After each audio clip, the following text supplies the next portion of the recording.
Imaginez, en pleine tourmente, la Fédération étudiante collégiale du Québec s'apprête à changer de président. Léo Bureau-Blouin a déjà complété 2 mandats et il ne pouvait donc pas se présenter à sa propre succession. C'est donc Éliane Laberge qui prendra le relais à compter de vendredi. L'étudiante au Collège de Rosemont a été élue à majorité sans autre opposition. Je l'ai rencontrée plus tôt cette semaine. Éliane Laberge, en quelques jours, vous allez être la nouvelle présidente de la FEC. Comment est-ce que vous appréhendez ce défi-là?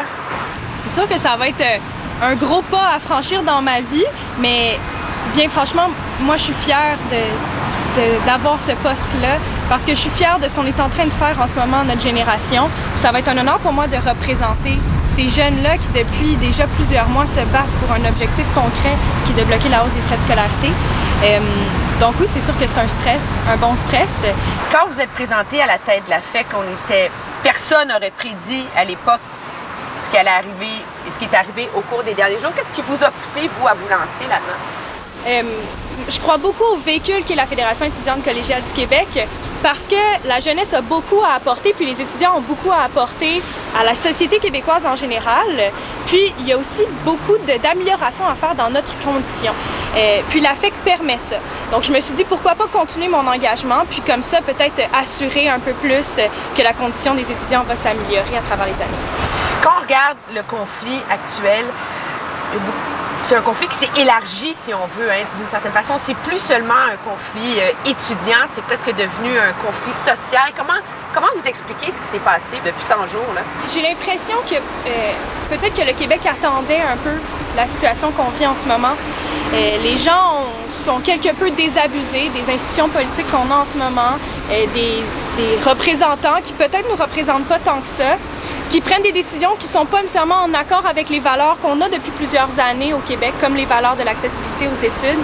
Donc les étudiants ont un peu été la pointe de l'iceberg, ont fait mousser un mouvement qui, oui, est devenu plus grand, est devenu plus large, puis qui en ce moment est peut-être pas clair à 100%, mais qui exprime une certaine colère. La sortie de crise, tout le monde, en tout cas bien des gens la veulent, ça passe par des négociations. Jusqu'où est-ce que la FEC va être prête à mettre de l'eau dans son vin, là? Parce que là, c'est vraiment... faut que tout le monde bouge, puis pas un peu, d'une certaine façon. Nous, c'est sûr qu'on est prêt à faire des compromis, puis oui, on veut une sortie de crise où tout le monde va se retrouver gagnant. Notre objectif, c'est d'assurer à long terme une meilleure accessibilité aux études aux étudiants. On va continuer à aller chercher ça en négociation. C'est sûr qu'on comprend qu'on a quelqu'un qui a des opinions opposées aux nôtres en avant de nous, puis on va essayer de faire avec ça pour que, justement, il y ait une sortie de crise honorable à tous à travers cette crise. Mais de la même façon que le gouvernement n'a jamais voulu bouger sur la hausse des frais, vous n'avez jamais voulu bouger sur le gel non plus. Est-ce que de part et d'autre, vous ne devez pas vous rencontrer à mi-chemin et vous accepter de bouger sur le gel? Et je pense qu'on a démontré quand même avec l'entente de principe qui a été faite qu'on est prête à faire des compromis, qu'on est prêt à, oui, faire un bout de chemin par rapport à notre objectif de base. Reste à voir aussi ce que les étudiants, eux, veulent, les étudiants qui sont dans leur cégep et dans les universités, qu'est-ce qu'eux recherchent.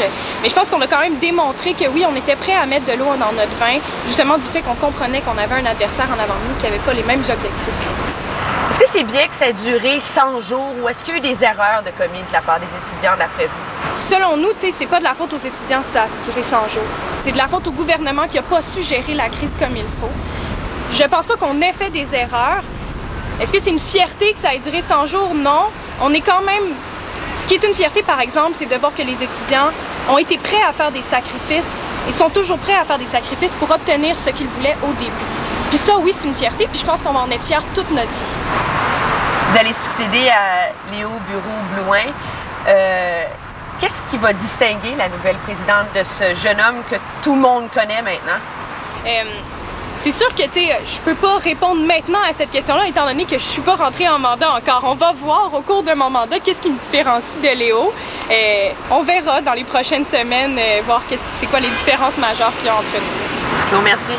Bien, merci à vous.